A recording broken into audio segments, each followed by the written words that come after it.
Asymmetric information and your personal data. The traditional notion of economics can strike some as boring. Things such as how scarce resources, asymmetric information, and supply and demand can all impact your life can seem like a distant concept when the data is not right in front of you. But what if you are the data? What if the next form of currency that we face is your personal information, and how companies decide to exploit this data to increase profits? I bet economics doesn't sound so boring now. In 2016, Cambridge Analytica CEO Alexander Nix claimed to have 5,000 data points on 220 million Americans. Can you even think about what 5,000 data points would look like for yourself? But moreover, can you imagine what that would feel like whilst the people holding these data, you know little to nothing about them? This, in a sense, is known as asymmetric information. To put it more technically, asymmetric information refers to an imbalance of information between the buyer and the seller, which often leads to an inefficiency in the market or in the outcome of the transaction. You're both the buyer and seller in this example, as your personal information and seemingly less private information is being used against you. However, if you were to compare this to the form of winners and losers, you're by far the biggest loser.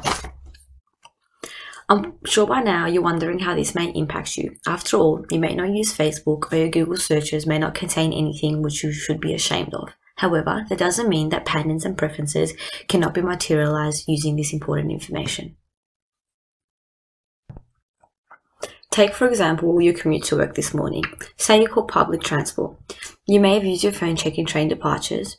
You may have also driven to the station, passing surveillance cameras in shopping centres, petrol stations, not to mention dash cameras.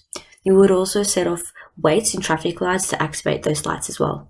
Then, swiping on your My Key, which has both cameras on the platform itself and also on the train. Hence, all of these seemingly innocent activities have now helped a complete stranger track your digital footprint. We couldn't continue to break down your day, but I'm sure you're starting to get the picture, because in essence, you're leaving a digital footprint in your everyday to-day activities, and like it or not, it is revealing a tremendous amount of information about yourself. The issue here is not about data collection. After all, we can continue to break down every single thing you do today to predict what you did yesterday or last week.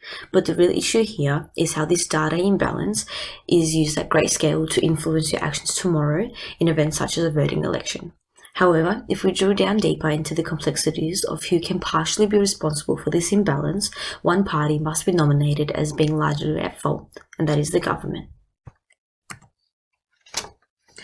In this increasingly modified form of data collecting, sharing, and strategic advertising, governing guidelines have not matched the pace of this ever-changing landscape.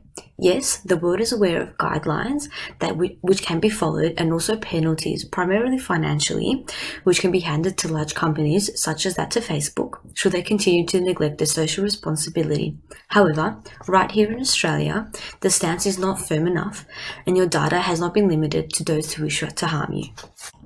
The age of big data has made it somewhat impossible for the government to impose legislation on an action which is so large and also so contextualized. What may be private and personal to you may not be to me, or what I may consider to be an invasion of my privacy when I am bombarded by ads, you may consider to be time-consuming and also helpful advertising. Hence, a possible yet left-of-center idea may be to issue tax on the data until a more stable, long-term legislation can be enforced in order to ensure our protection. Although this may hamper businesses, the government and the user will seemingly bear the benefits of this taxation. The lack of ruling and governing currently being displayed means that even if you were to completely disconnect from the internet, there will still be enough past data to completely create a shadow profile which can cause advertising to be directly sent to you. From the television shows you watch to Netflix to the tracking and monitoring of your popular grocery items, the data is already out there and is being used to generate artificial intelligence. So why not enforce a law which can at least help you profit from something which is already yours?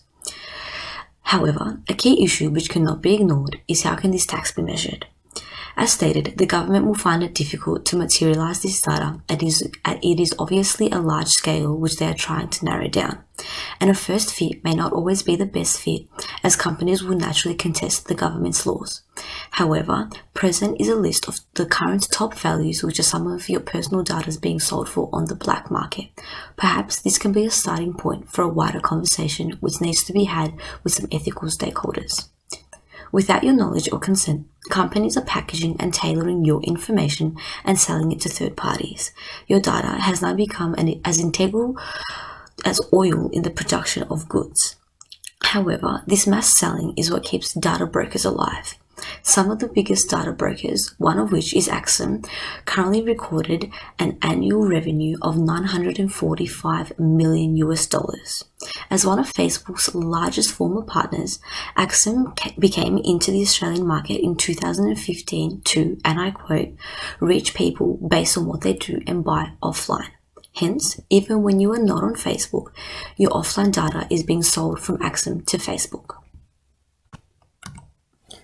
Now ask yourself if you believe this to be fair, but furthermore, ask yourself what you know about Axum and if this transaction seems fair to you. Although we are willingly giving this information on your daily searches, the collection, profiling, and sale of this data is not consented to. Now, what if we were to tell you that Axum was willing to share a portion of this $945 million of revenue with you, the user? In essence, you were the greatest employee, however, you have never been in direct contact with your most intrusive employer. When it comes to trying to determine the winners and losers of asymmetric information, it is clear that businesses have the upper hand. Not only do they use your personal information to strategically target you, they can also use this information to influence your future references. Furthermore, the government perhaps find themselves in a middle ground as they're not only lobbied, but are also put under pressure from yourself to ensure that their privacy and integrity are being upheld. However, the user must be determined as the biggest loser.